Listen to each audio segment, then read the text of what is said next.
कि है गढ़ मारो हूं धनी असुर फिरे के मान कुंचा चित्रकूटरी दीनी मोही दीवान।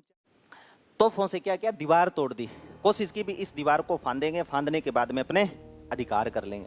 अब हुआ क्या, रात्रि के समय, दिन में तो ये अटैक करवाता अकबर, दीवार तोड़वाता, रात्रि के समय जैसी वो दीवार हिलती कई जगह से भी, सुबह जाकर के इस पे धावा बोलेंगे, तो अगले दिन जैसी अकबर और सेना जाकर के देख तो दीवार वापस तैयार मिलती थी। यानी उसका निर्माण कार्य कौन कर रहा था, जयमल। एक नंबर को मिस्त्री हो, ठीक है, बजरी सीमेंट मुसालो अंदर ही गिरवा रहा, क्योंकि जी ही दीवार में दरार आवा है प्लस्तर करवा दियो ठाकुर ला, जी ही दीवार टूटड़ी हुआ 4 इंटिया ऊपर रखो पाछे तैयार।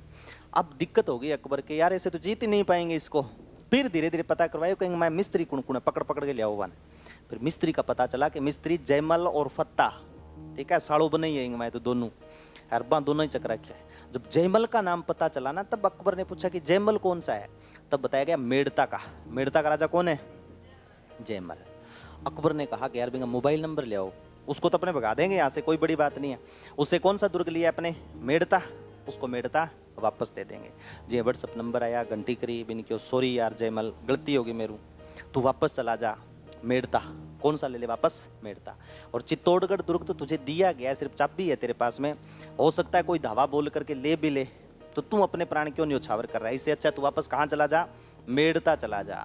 तो साफ मना कर देता है, कौन मना कर देता है, जयमल, कि मैं वापस यहाँ से नहीं जाने वाला। अपने ही होता है, जैसे मान लो 2 रूम है, ठीक है, 2 रूम में एक रूम अपने पे किराए पे ले रखा है, अब पास में कोई पड़ोसी रह रहे हैं, जैसे विद फैमिली रह रहे हो, और उस रूम की चाबी आपको दे करके गए हैं, ठीक है, और रात्रि के समय अचानक ही चोर आ जाए, ठीक है, वो ताला तोड़े, आप उठ करके बाहर जाओ, पता चल जाए लोग टूट नहीं रहा, वो कहे चाबी तेरे कन है के, आपा 1-2 बार तो बहादुर दिखावांगा, चाबी है पर मैं दूं कौन ही नहीं, वो 2 में लगो फिंचांगा मैं चाबी दे, अब तो ले भाई जी खजानो, और बता दे अलमारी बे बटा सी अलमारी बे में कुछ ना कुछ मिल सका है, तो भाई तू क्यों ऐसे पंगे ले रहा है, तू छोड़ करके यहाँ से चला जा। तो बहुत कवि ने बहुत अच्छी राजस्थानी भाषा में लाइनें बोली है इनके लिए, कि जब जयमल का संदेश पहुंचता है, सॉरी अकबर का संदेश पहुंचता है जयमल के पास में, तब क्या कहता है जयमल, जयमल साफ साफ शब्दों में मना कर देता है कि है गढ़ मारो हूं धनी, ये गढ़ मेरा है, मैं धनी हूं, कि है गढ़ मारो हूं धनी असुर फिरे के मान,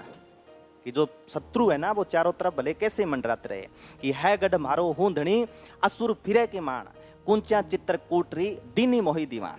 कुंचा चित्रकूटरी, कुंची जानो, चाबी, ठीक है, जो चाबी है चित्रकूट, विचित्रकूट किसको बोलते हैं, चित्तौड़गढ़ को, कि कुंचा चित्रकूटरी दीनी मोही दीवान, एकलिंगनाथ के दीवान मेवाड़ के कुलभूषण महाराणा उदय सिंह चाबियां मुझे दे करके गए हैं, ठीक है। जब तक जयमल इस दुर्ग के अंदर है तब तक आप कुछ नहीं बिगाड़ सकते, कितनी घेराबंदी कर लो कुछ भी नहीं होने वाला। ये संदेश भगवंत दास द्वारा वापस पहुंचाया गया अकबर के पास में। साफ मना कर दिया कि उस दुर्ग के अंदर जयमल है, उसने साफ मना कर दिया कि मैं ही राजा हूँ बैठा को। अकबर ने कहा यार वो ज्यादा सेंटी क्यों नहीं होने लग रहे हो, उसने कहा कि एक संदेश और पहुंचाओ उसके पास में। उसने एक रिप्लाई और भेजा कि देख जयमल, तू चित्तौड़गढ़ छोड़ दे, चित्तौड़गढ़ छोड़ने में तेरी भलाई है, तेरी प्रजा की भलाई है, तू मेड़ता जा वापस। मेड़ता के पास में पड़ता है नागौर, नागौर पर भी अकबर का अधिकार है, तू मेड़ता भी रख, और मेड़ता के साथ साथ में तेरे को एक फ्री और देता हूँ नागौर, ठीक है, मेड़ता और नागौर का राजा तू बन, तू इतो मोटो राजा बनेगा, बैठा उड़ जा। वापस रिप्लाई करता है जयमल, और जयमल कहता है कि भूख न मेटा मेड़ तोर, ना मेटा नागौर, आ भूख रजबटी अनोखड़ी मरिया मिटा चित्तौड़, कि न तो भूख ये मेड़ता से मिटने वाली है, और न ही ये भूख आपके नागौर से मिटने वाली है, ये रजवटी भूख है, ये वीरता का प्रतीक है, ये रणभूमि में ही भूख मिटेगी। तब अकबर का रिप्लाई है, तो फिर मरने के लिए तैयार हो, आ जा, भूख भी नहीं मिट सी तो बिना जा, ठीक है। तब इसने निश्चय कर लिया भाई अब तो क्या होगा, युद्ध। तो दोनों तरफ देख लो सेना अटैक करती है। जैसे ही अटैक हुआ तो कहते हैं कि जांग के अंदर गोली लगती है जयमल के, कटला के जांग में। अब हुआ क्या, जैसे रात्रि के समय संग्राम नामक बंदूक से वार करता है, गोली चलाता है अकबर, और पाँव में गोली लग गई, जयमल घायल हो गया। और जैसे ही पता चला कि जो चित्तौड़गढ़ दुर्ग है, चित्तौड़गढ़ दुर्ग के अंदर रसद सामग्री नहीं बची है, बिल्कुल भी नहीं बची, समाप्त होने वाली है, तो करें क्या। तब दे करके बचता है बेटा केसरिया और साका, तभी और तो कोई इलाज ही नहीं है, अब करें तो करें क्या, साका होगा। तब इन्होंने निश्चय कर लिया भी बार बार अटैक हो रहे हैं, रसद सामग्री कम बची है, और बाकी एकलिंगनाथ के दीवान बाहर सुरक्षित है, कभी भी जीत लेंगे, कभी भी धावा बोला जा सकता है, तो अपने को दिक्कत नहीं है। अपने जयमल और फत्ता ने ऐलान कर दिया चित्तौड़गढ़ का साका, चित्तौड़गढ़ का, यानी लगभग 5 माह घेराबंदी रहता है। अक्टूबर के अंदर आकर के मुगल शासक अकबर घेरता है, अक्टूबर 1567 में, ठीक है, और फरवरी के अंदर चित्तौड़गढ़ को वो फतेह करता है। जैसे ही घेराबंदी कर ली चित्तौड़गढ़, तो कहते हैं मात्र 8000 सेना थी। कितनी सेना थी? 8000। उधर 2 आंकड़े मिलते हैं, कहते हैं अकबर की सेना में 80,000 की सेना थी, कई जगह लिखा मिलता है कि 48,000 की सेना थी। 48,000 हो या 80,000 सेना हो तो निश्चित था भी अपने पास में छोटी सेना है तो भी अपने टूट पड़ेंगे, कईयों को तो मारेंगे, एक एक बंदा कम से कम 10-15 को तो मारेगा ही मारेगा, निश्चित है।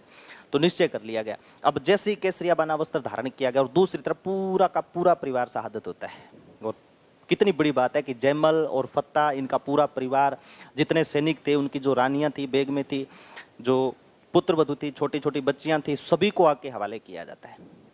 और वहीं एक कवि ने और बात बोली है कि जब चित्तौड़गढ़ दुर्ग का साका हो रहा था, ठीक है, चित्तौड़गढ़ जब तीसरा साका हो रहा था, तो जयमल और फत्ता ने अपने हाथों से आके हवाले किया था अपने परिवार को कि नाना गीगा गीगली जामन कामन घे, नाना गीगा गीगली, यानी छोटे छोटे बच्चों को, जयमल और फत्ता के बारे में कहा गया कि जयमल और फत्ता ने अपने छोटे छोटे बच्चों को नाना गीगा गीगली जामन कामन घे, जामन और कामन यानी अपनी पत्नी को, जामन अपनी माँ को आग के हवाले कर दिया, जामन कामन घे आग के हवाले कर दिया कि नाना गीगा गीगलीर जामन कामन घे बड़ वालिया निज हाथ सुर ऊंचो करतब ने, अपने हाथों से चित्तौड़गढ़ दुर्ग को बचाने के लिए अपनी माँ को, अपनी पत्नी को, अपने छोटे छोटे बच्चों को आग के हवाले कर दिया, इसलिए कि उनके दिमाग में एक ही बात चल रही थी कि हमारे राष्ट्रीय धर्म से बढ़ करके कुछ भी नहीं है। अपने परिवार को भी न्यौछावर कर दिया। एक तरफ तो जौहर को लीड कर लिया फूल कंवर फत्ता की पत्नी ने। अब हुआ क्या, जैसे ही युद्ध शुरू होने वाला था तो जयमल तो घायल था, ठीक है, सारे के सारे तैयार होकर के जाने लगे। अब जयमल रोवा को जितना और रहे, सारा ही लड़न लाग रहा मैं। ये बात किसने सुन ली? फत्ता ने। किसने सुन ली? फत्ता ने। फत्ता के पास में एक व्यक्ति और आ गया, कलाजी राठौड़, ये भी पास में आ गया। इसने कहा कि अंकल का क्या हो गया? क्या बात हुई अंकल, क्या बात हुई? क्या मिरो? पहले चुप करो, या पानी की बोतल आगे दी, पानी पियो। तब जयमल वहां पर कहता है कि आज कितना सौभाग्यशाली दिन है, ठीक है, आप केसरिया बाना पहन करके कितने सुंदर दिख रहे हो, कितने फूटरे दिख रहे हो। अब आप जाओगे युद्ध भूमि में लड़ने के लिए, ठीक है, आप युद्ध लड़ोगे, एक एक व्यक्ति पता नहीं कितने कितनों को मौत के घाट उतारेगा, और उसमें होगा कि सूर्य भगवान भी अपना रथ रोक करके आपके रणबांकुरों के, इस क्षत्रिय बहादुरों का युद्ध देखेंगे। और मैं कितना बदनसीब हूं कि यहाँ पर पड़ा पड़ा ही मरूंगा। हो सकता है युद्ध में फतेह होने के बाद में मुगल शासक अकबर, उसकी सेना मेरे साथ में कैसा बिहेव करेगी। मरना अपनी जगह, लेकिन एक रणभूमि में मरना, यह सौभाग्य मेरे जीवन में नहीं लिखा हुआ था। तब कल्ला जी आए और कल्ला जी ने कहा, डोंट वरी अंकल, कंधा जिंदाबाद है, रोवे क्या मैं, हट बैठ, आप लड़ांगा दोनों काको पति, चल। कल्ला जी राठौड़ ने जयमल को अपने कंधों पर बिठाया था, ठीक है, और कहते हैं कि जब कल्ला जी युद्ध लड़ रहे थे तो ऐसा लग रहा था जैसे चतुर्भुज भगवान विष्णु समय युद्ध लड़ रहे हो, है ना। 2 हाथ ऊपर चल रहे थे, 2 कल्ला जी के हाथ चल रहे थे। इस कारण कल्ला जी राठौड़ को क्या कहा जाता है? 2 सिर, एक कल्ला जी को और एक जयमल का। और उस समय देखो मैंने बताया था कि कल्ला जी राठौड़ की बारात जा रही थी रुंडेला चित्तौड़गढ़, कहाँ पे? अपनी बारात को वहां पर छोड़ करके कल्ला जी राठौड़ वापस आते हैं युद्ध लड़ने के लिए। ये देख लो, जब मैं फौजियों की बात करता हूँ, अभी कल परसों हमने एक पिक्चर देखी थी, उसका नाम था विक्रम सिंह बत्रा, ठीक है, बहुत शानदार मूवी थी। तो सेम टू सेम जैसे पहले कहानियां थी, सेम टू सेम वैसे अब भी चल रही है। अभी भी हिमाचल में पीछे एक व्यक्ति शहीद हुआ था, उसकी शादी रखी हुई थी, वो सही समय पर वहां पे नहीं पहुंच पाया। ऐसा ही कहते हैं कल्ला जी राठौड़ के साथ में हुआ था। एक तरफ विवाह था और दूसरी तरफ विवाह त्याग दिया कि विवाह बाद में कर लेंगे, पहले चित्तौड़गढ़ फतेह करना जरूरी है। तो बीच में छोड़ करके यहाँ पर युद्ध लड़ते हैं और शहादत पाते हैं। और फिर मैंने शायद कल्ला जी पढ़ाया था आपको, उसमें बताया था कि कबंद यानी धड़ लेकर के वापस जाते हैं और कृष्ण कुंवरी अपने पति कल्ला जी को अपनी गोद में रख करके आत्मदाह करती है, सती होती है। इसी कारण वहाँ पर आपके आश्विन माह के अंदर मेला भरता है रुंडेला चित्तौड़गढ़ के। तो कल्ला जी राठौड़ ने किसको कंधों पर बिठाया था? जयमल को, ठीक है। फिर युद्ध लड़ा जाता है और उस युद्ध के अंदर कल्ला जी राठौड़, और भयानक युद्ध होता है और उस युद्ध में फतेह कर लेते हैं। जैसे युद्ध जीत गए, ये जीतने के बाद में मुगल शासक अकबर चित्तौड़गढ़ दुर्ग में प्रवेश करता है। तो कहते हैं चित्तौड़गढ़ दुर्ग में आने के बाद में मुगल शासक अकबर ने भगवंत दास, जयपुर वालों ध्यान रखियो, जयपुर ब्रांच, जगतपुरा ब्रांच वाले, भगवंत दास के कहने पर मुगल शासक अकबर ने 30,000 लोगों को गाजर मूली की तरह कटवा दिया। कौन से दुर्ग में?